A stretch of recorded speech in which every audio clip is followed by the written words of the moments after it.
For some background info, I, 43 male, have 2 children with my late wife Kayla.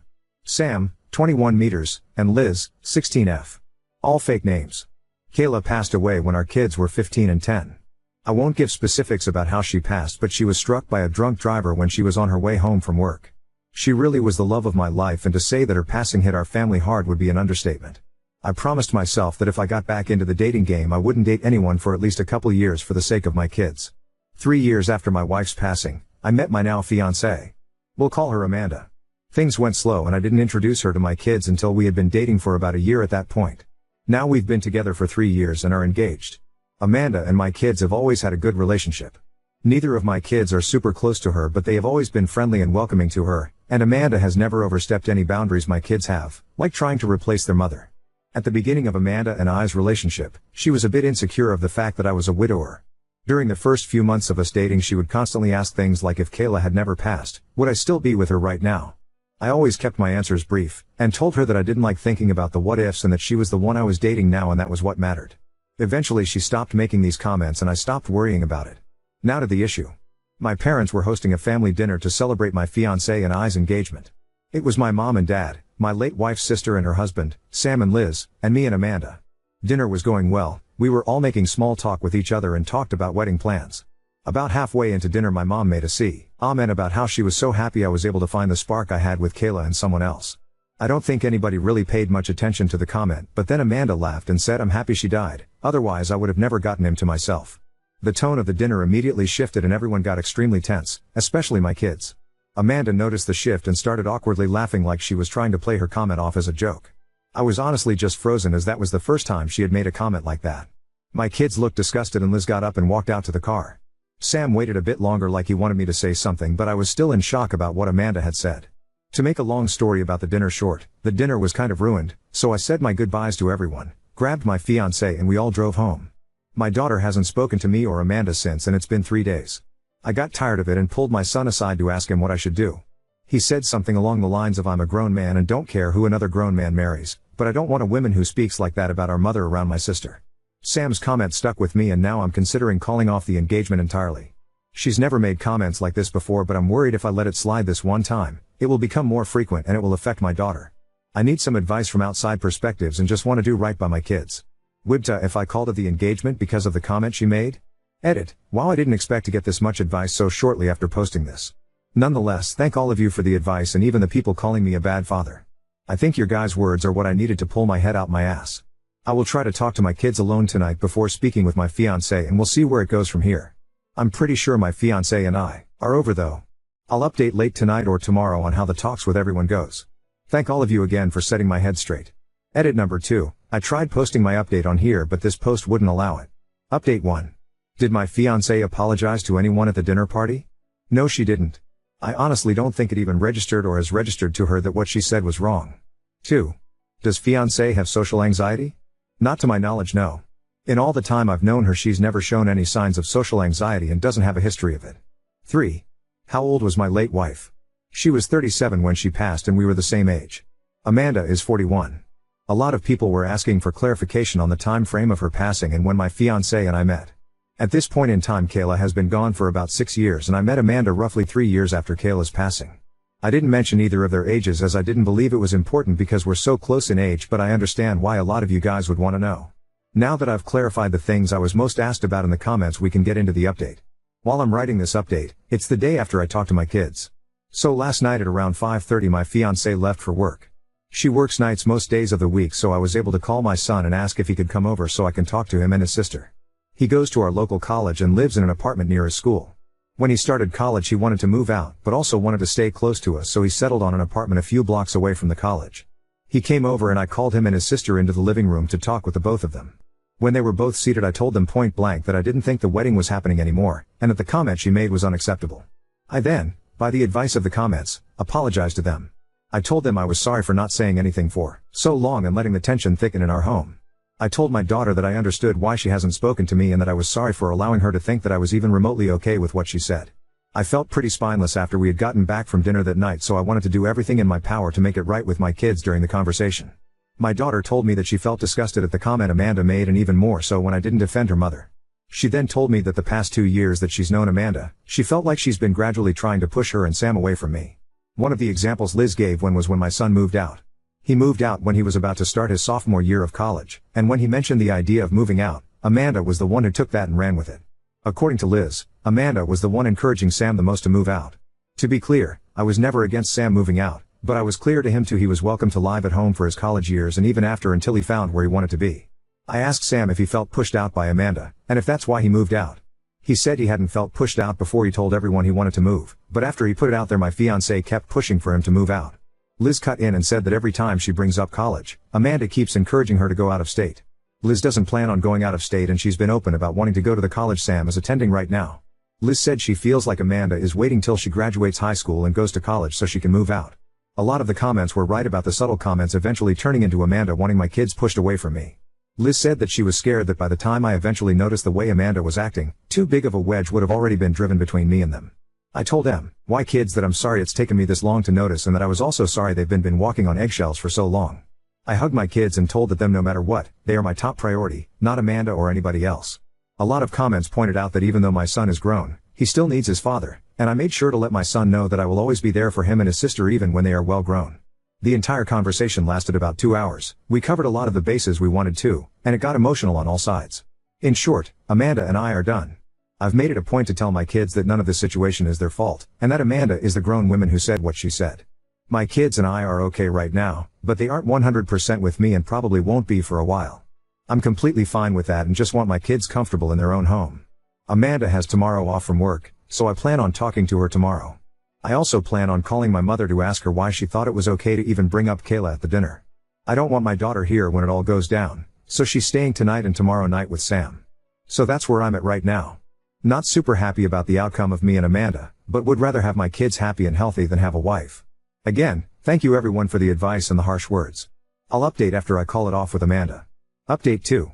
Okay everyone, here's the update you guys were waiting for. So where we last left off is my kids and I talked, made up, and my daughter is staying with her brother so she doesn't get caught up in what was about to happen with my now ex-fiancé. Before the hard part of the day, breaking it off with Amanda, I made a call to my mom to let her know of the situation. A lot of the comments told me to not bash my mom for the comment she made. Now thinking back on the situation with a clear mind, the comment my mother did towards Amanda was most definitely a compliment towards her. And that was confirmed in the call I had with her. My mother, bless her heart, felt extremely guilty for the entire situation. She fully believed the situation all stemmed from her one comment. I assured her that none of the situation was her fault and that I've never blamed her one bit for any of this. We talked a bit more before I let her go. The call ended at about 9:15 a.m. and I was left waiting for Amanda to wake up. She woke up at around 10:30 a.m., and I didn't want to ambush her straight after she woke up, so I waited until about 11:10 a.m. to sit her down and talk. A lot of people in the comments suggested to secretly video the whole thing. I thought that was extremely smart, so I had my phone set to record in my back pocket the entire time. I didn't think she'd try to do anything drastic, but I would rather be safe than sorry. The talk with her went about as well as anyone could imagine, so not at all. I told her I needed to talk with her, that it was serious, and we sat in the living room. When we were seated, I began unloading at her about the comment she made about Kayla at my parents' house, how it made my kids feel, how it made me feel, her lack of an apology of any sort of acknowledgement to what she said, and so on. I told her I expect her to give an apology to my parents, my in-laws, and most importantly, my kids. During the entire time of me unloading on her, she didn't seem to show any bit of emotion other than her eyes, which were slightly wider than normal. After I spoke my truth, she straight up asked, so if I apologize to everyone, we'll go back to normal? I told her point blank, no. I told her that the comment she made at dinner was not the extent of my problems with her. I then told her that I know she heavily pressured Sam to move out when he wasn't even sure if he wanted to at that point in time, and that I also know she is now trying to do the same with Liz. I did my absolute best to leave my kids out of the situation, but told Amanda that the way my kids described her treatment towards them was the main reason I don't see a future with her anymore. Amanda was stone-faced up until I told her we were done. I think that's when the panic set in for her. She kept saying that she'll apologize to everyone, that she'll make it right with my kids, ect. I told her that if she apologizes, I will certainly appreciate it, but we were still done either way. She was full on crying at this point and asked me why wasn't I willing to try and fix our relationship? And I told her that even though I loved her, and I will be honest I still love her very much, I was not willing to take another chance of my kids being hurt against the way they were. I was frustrated and shot back at her asking her why she was trying to push my kids out of their own home? And I got back an answer I was not at all expecting. I was completely shocked at her response, but a lot of you guys won't be. A lot of commenters actually hit the nail right on the head with what Amanda was truly like. Amanda responded with, "Well, I didn't know you expected me to house somebody else's kids for the rest of my life." I immediately saw red, and after about a minute I told her get out. I told her that my kids can go wherever they damn please, especially in the house that I own and pay for. She tried to retaliate, but in the end ended up pack a few bags and going to stay with one of her friends. I emailed a copy of the phone recording to myself. The talk only lasted about 25 minutes, not nearly as long as the talk I had with my kids, so if anything ends up coming of the conversation, I have all I'd need to keep my name clear. I've texted my kids that Amanda is out of the house for good, that they are welcome to come home anytime, and let my son know that if he wants to, he is more than welcome to move back in completely. My daughter is coming back from her brother's place in the afternoon, and I still have phone calls to make to my parents and in-laws to apologize for this mess of a situation. Amanda is out of my house but keeps blowing up my phone for us to try to work things out. I'll let her come by in the next few days so she can collect the rest of her stuff out of my house, but she is not welcome to live here again. I'll be honest and say that I am a bit devastated. Despite everything Amanda did, I still love her, and I probably won't stop loving her for a minute. But I'll be okay. Right now I just want to focus on the family that needs me, and will use this situation as an excuse to bond more with my kids. Another big thank you to everyone who helped me in the comments. A lot of the advice you guys gave played a part in making things right with my family. Update 3. Everything that happened honestly feels like a lifetime ago, which has reminded me that I'm getting older as I'm now 44. Haha. Liz turned 17 a few months ago and Sam is about to be 22. Life has honestly been pretty peaceful since I broke things off with Amanda. I will give a quick recap to my last update from almost a year ago when I had the conversation with Amanda. She had stayed at her friend's place for about a week, and I took that time to take the advice of many comments and I packed up her stuff like clothes and other small items for her. She had a couple of bigger things like chairs and other decor, so I made sure those were the only things she was allowed to come in the house for. I got the locks changed per advice as well. I will say that a lot of you commenters thought of things that didn't even cross my mind, like the locks, and I'm thankful you guys are a bit more cognitive than me. Everything after that was pretty smooth and amicable, which did surprise me. She came by and picked up her things and gave me back the ring, which I didn't want back, but she gave it to me anyways, and we didn't talk much. It was calm, but that didn't last because a few weeks later, she was harassing my socials for another chance. I was pretty exhausted by her at that point, so I just blocked her and had my kids block her as well. A lot of commenters pointed out in my second update that I didn't love her, I loved who I thought she was, and that was spot on, and it had helped the process of me moving on go much more quickly. It's been radio silence from her end since me and my kids blocked her, and since it's been almost a year, I'm pretty confident it will stay that way. This whole situation has made me realize that I'm perfectly fine and okay with being single for the rest of my life. Maybe people will see that as sad, but I find it more as an acceptance thing. Ending things with Amanda made me realize that I didn't feel that same love with her I felt with Kayla, and probably never will with anyone else. That's not fair to me or the person I could potentially date, and I'm content with the family I have around me. This situation has almost given me a whole new appreciation for my kids. They showed more maturity and understanding than I ever did at their age, and it's made me love them even more, which I didn't think was possible. Haha. Sam still has his apartment. I offered for him to move back in, but he declined, as he really enjoys having his own bachelor pad, which I understand as I was his age once too. He has a part-time he really enjoys that he's been working since his second semester this year, and I think he met a girl. Not sure, but I know my kid and I'm catching a vibe from him. Liz is amazing as always, and she enjoying summer before her senior year. She's made honor roll every year of high school, including this year, and I'm so damn proud. Both of my kids are such hard-working and genuinely good people that it's hard not to toot my own horn when I think about it. Sorry for rambling in this post about them. I love them more than anything and find myself word vomiting about them when I speak about them. I'm sure other dads can relate. Haha. Another huge thank you to everyone who's been following my story and gifting me all your amazing, and some not so amazing, advice. And also know that I've read your own stories in the comments about your similar experiences. I'm sorry a lot of you guys didn't have the support system I've shown my kids, and I really appreciate each and every one of you taking the time to share your own personal stories. I wish I could give all of you giant dad hugs. Now on to second story. Growing up as a parent to my siblings, I'm finally leaving home, but now my mom is guilt-tripping me for abandoning them. I'm 22F, my mom is 37, and I have 3 younger siblings F14, F7 and M4. Me and the second oldest have different dads from each other and the other 2. They and this upcoming baby all have the same dad, our stepdad. I'm sorry if that was confusing. There are 3 dads in total, but only our stepdad is involved now. I was the babysitter and mom growing up. When my sister was born, I magically became mom despite not even being double digits. When the others came, I still was mom. I didn't get to have fun, go out, or be a kid. My job in the house was to cook, clean, raise my siblings and deal with our mom. She was incredibly immature growing up and loved to drink, party, spend money on luxuries and not be a mom. She acts more like a mom now, but a lot of the work still falls on me. She robbed me of my childhood and I'm very bitter about it. The only reason I lived at home for so long was because no one could take me in, and I felt that I could tolerate it all for free rent and food. It was a good deal for me then, but I'm 22 now. I'm done being a mom when I don't even have kids. Last year my stepdad's parents died in a car accident, and as their only child he got everything. We all moved into their home and got a bit of money under our belts, so I guess they decided to have a baby. When my mom announced it, I asked if she was serious. She confirmed and asked me if I still had my diaper changing skills as a joke. I was silently livid. I dryly laughed and found some roommates online that night. The thought of wasting another 10 plus years raising my siblings sounded like hell. She found out that I'm planning on leaving come August, and now she's irate, calling me every name under the sun and selfish. She got my siblings involved, and the youngest is crying, asking why I don't love them anymore and why I'm leaving. It's really low to use kids like that, and it hurts. I don't want to stay, but I don't want them to cry. I know I'm doing the right thing for myself, but is it the right thing for them? My mom never really parented growing up. She wouldn't, so I took over that role. I was the one who changed diapers and taught them their ABCs and all that. I was the one who cooked dinner and bathed them.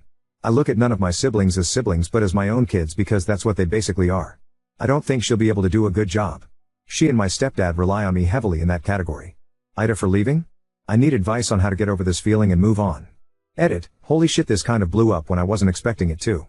Thanks everyone for the kind messages. You all are right, I need to go. My mom and stepdad need to figure it out.